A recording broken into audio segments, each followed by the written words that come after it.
Today I'm going to talk about some of the photos, or very few of the photos made by the American photographer Art Wolfe.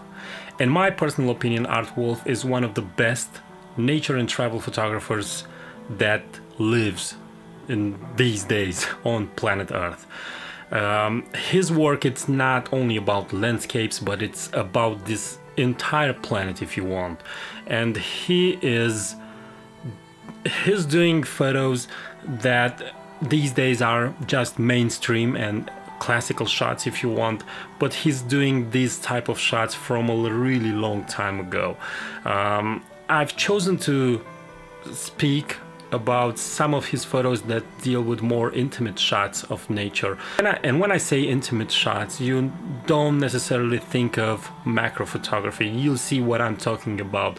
But his work, I think, is a true inspiration to every photographer on this planet. For example, his series Travels to the Edge made me decide to start this YouTube channel over 3 years ago. So he's a true inspiration for me, and I want to share with you some of his photos and to just share with you some of my ideas about his landscape photography. I will start this talk with this photo.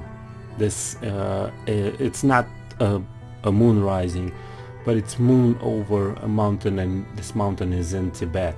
As you can see, it's a photo that has in it elements of big size. It's not a wide shot, it's a telephoto shot, but the size of the elements, it's huge. And even if this is the case, this shot, it's an intimate shot of this mountain. The way the mountain relates with the moon, it kind of leads the eye toward the peak of the mountain. You get an idea of its future movement by how it's lit by the sun. The way the photo is framed, it tells a story about the peak, about that high triangle. Having the moon there tells a bigger story, and it's a story that it's present in our memory from a distant past. This relationship that we have between the earth and the sky. And that is why I think it works so well, this type of photo, and it communicates a really interesting story. Another image is this panoramic close-up of this Japanese maple. And I agree that capturing this type of a tree, it's done better by using a panoramic shot. It also concentrates the eye on these branches. It's almost like a graphical piece. It's almost like an abstract graphical element, and in some way speaks about Art Wolfe's background in art and his education as an artist. I really like this type of image, and it works really well when you have dark branches and in the background you have either the complete white of the snow or the beautiful autumn colors. This foggy image of this rock formation in China. Why it's an intimate shot? Because again, even though the elements that are composing the photo are really big and have a certain dimension, it's done in such a way that it almost is like a relationship between the rock in the front and that rock with the trees in the back, and it shows you only a glimpse of what the entire landscape is. Having all this in the fog, and that is one of the reasons I also like photographing in fog. It adds mystery. The fact that you don't see the entire story and the reality that is there, it allows you to compose your own story and to compose your own reality and to have your own interpretation on what it is you are looking at. And that is why I think this photo works so well.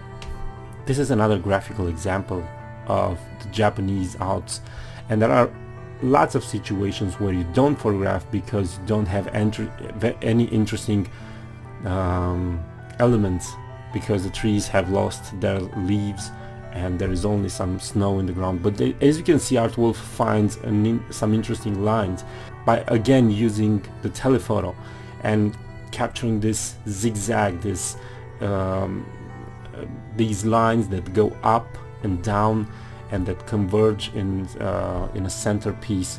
Again, this type of composition transforms the landscape in something that it almost can be called abstract, although in my opinion you can't speak about abstract shots when you're doing nature shots, because nature is nature, and even though you reduce some of the elements to the concept of abstract, it's not a true abstract.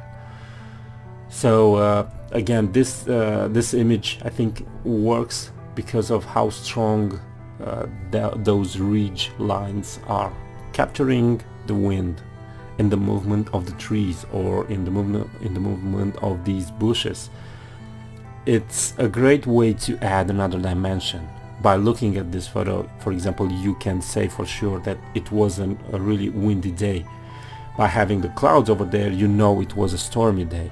In many cases, helps to have small elements in the foreground. For example, this is a more wider shots than the previous ones, and it helps having those little elements that are really affected by what is happening outside, the wind, the cold, the rain, because it tells a story better than having a really wide shot with the entire landscape.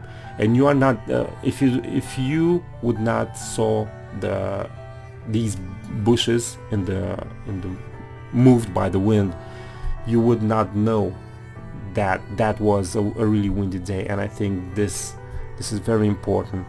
It's something that you should also try to incorporate in your work, trying to add other elements that are invisible to the eye, but their action are visible on the elements that surround you. Again, it's an intimate shot of a really big forest, but concentrating on just these elements tells the entire story.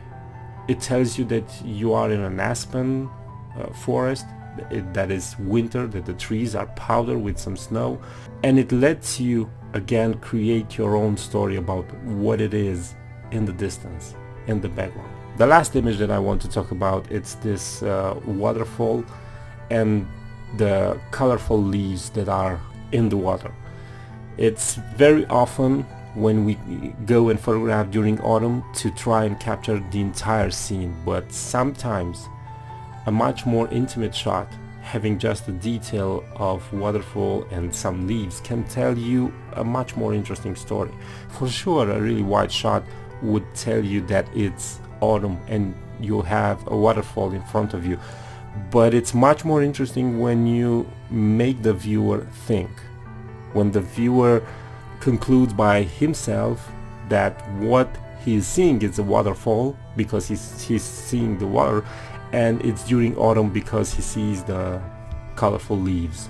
This was it for today, and I hope that you liked it. I hope that you found it inspirational and that you found these tips useful for you. Now, if you are not already subscribed, please consider subscribing to this YouTube channel. Hit the bell icon to be notified whenever I upload a new video. And if you are already subscribed, thanks for watching, thanks for commenting and sharing my work. And until next time, keep on photographing. It's the only way we can get better. Thanks again for watching, and bye bye.